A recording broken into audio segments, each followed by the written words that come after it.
Fala pessoal, tudo bem? Professor Germano, Pastor Germano, nós estamos aqui para a parte 2 da Revolução Francesa. Nós estamos falando a respeito da Revolução Francesa, certo?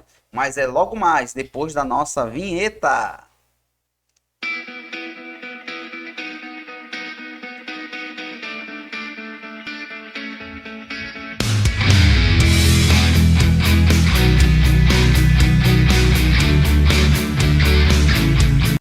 Fala pessoal, tudo bem? Professor Germano, Pastor Germano. Nós estamos aqui para a parte 2 sobre a Revolução Francesa, certo?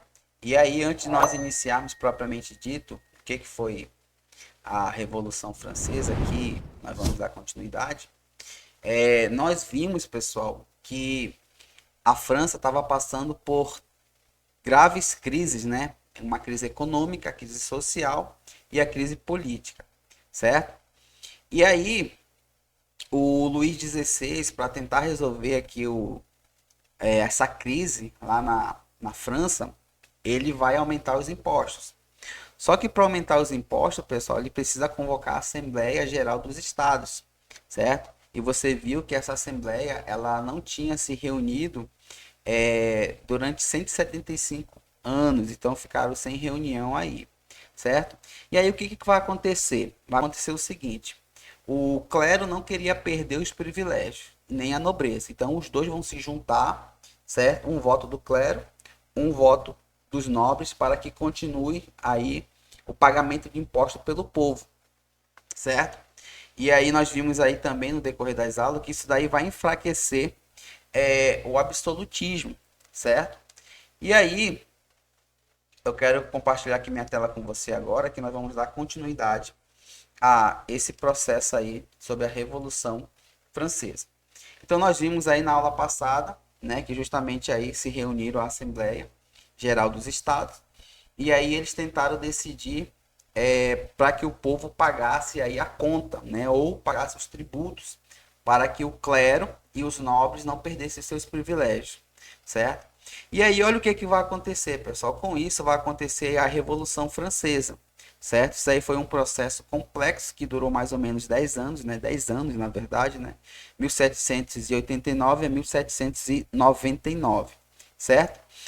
Foi um período de mudanças intensas marcado por conflitos internos. Então nós vamos ver, pessoal, que esses conflitos não foram externos, certo? Foram conflitos internos da própria França. Então nós vamos ver esse processo revolucionário a partir de agora. Vamos lá.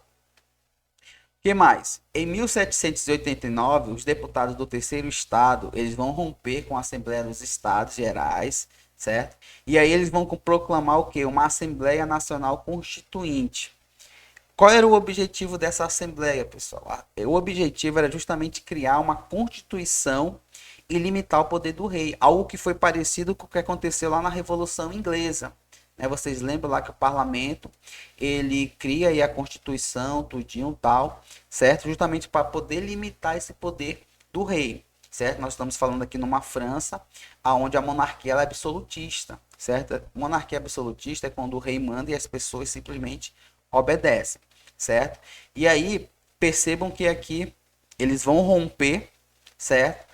Vão criar aí a Assembleia dos Estados, né? Vão criar aí a Assembleia, perdão, a Assembleia Nacional Constituinte, e esse daí é o objetivo de criar uma Constituição para limitar o poder do rei.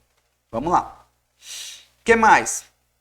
Em 14 de julho de 1789, pessoal, os revolucionários eles vão tomar a Bastilha, né, que era o símbolo do absolutismo lá na França, pessoal. E aí a revolta se espalhou e o rei foi forçado a aceitar as decisões da Assembleia Constituinte.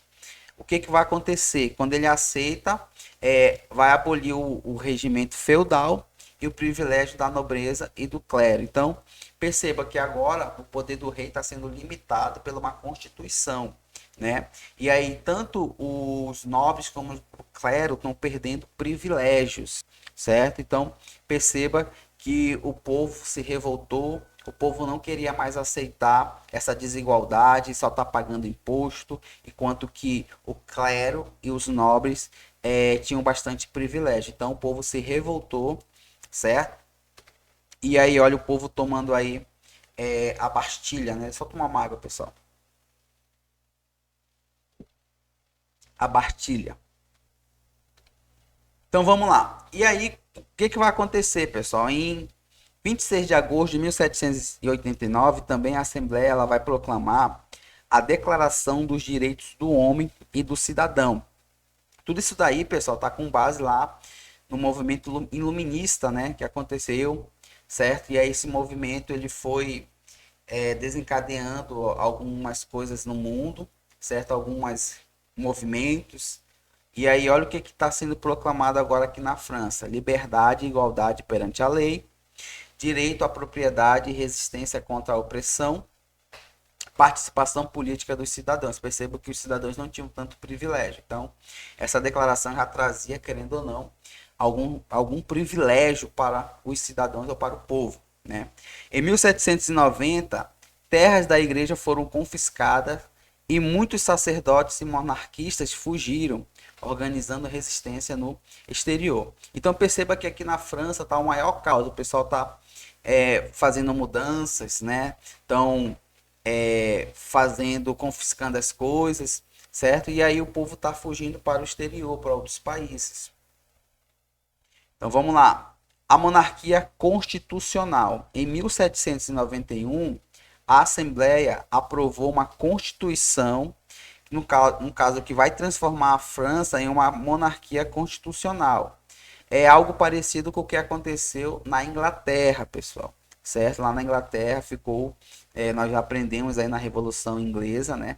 Que foi a monarquia constitucional. E aqui está sendo aqui semelhante na França, né? Então eles estão aprovando aí a Constituição justamente para instaurar no país uma monarquia constitucional. E aí olha o que a Constituição ela estabeleceria, né? O que ela trazia de benefício aí. Igualdade jurídica, eliminando o privilégio do clero e nobreza, mas mantendo o voto censitário, né?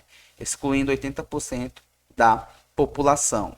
Liberdade econômica, favorecendo a burguesia. Liberdade religiosa e nacionalização dos bens da igreja. Divisão dos três poderes, executivo, legislativo e judiciário. Luís XVI ele tentou fugir e se aliou à monarquia estrangeira, a monarcas estrangeiros para restaurar o absolutismo. O exército francês derrotou os invasores na Batalha de Valmy, né, em 1792. Então perceba que aqui na França, pessoal, está acontecendo algo semelhante ao que aconteceu na Inglaterra.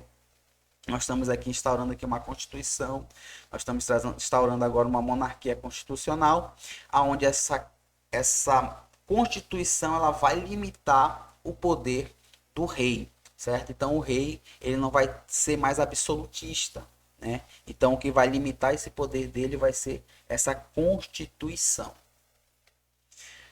O que mais? A Convenção Nacional. Após a vitória, os revolucionários proclamaram a República. Então perceba aí, ó, e formaram a Convenção Nacional, dividido em Girodinos, que é a alta-burguesia, defendia o voto censitário, os jacobinos, a pequena burguesia e operários, defendia o voto universal masculino, a planície, burgueses oportunistas apoiavam quem estivesse no poder. A posição dos grupos na convenção originou os termos esquerda, direita e centro na política. O que vai acontecer com o Luís depois de tudo isso que está acontecendo aqui? Né? Saiu agora a monarquia constitucional e agora eles estão proclamando a república na França. O que está acontecendo? O que vai acontecer? Luís XVI ele foi julgado por traição, condenado e guilhotinado, assim como sua esposa Maria Antonieta. Então eles vão ser aí julgados, né? Segundo eles vão ser julgados por traição e aí vão ser condenados e vão ser guilhotinados. Pessoal, então nós vamos ficando por aqui na nossa aula, certo? Na próxima aula nós vamos finalizar. Eu dividi essa aula em 3 blocos, né? Para que não fique muito extenso e assim você consiga estudar assim o que aconteceu mesmo na Revolução Francesa. Tudo bem? Nós vamos ficando por aqui. Tchau, tchau. Fui.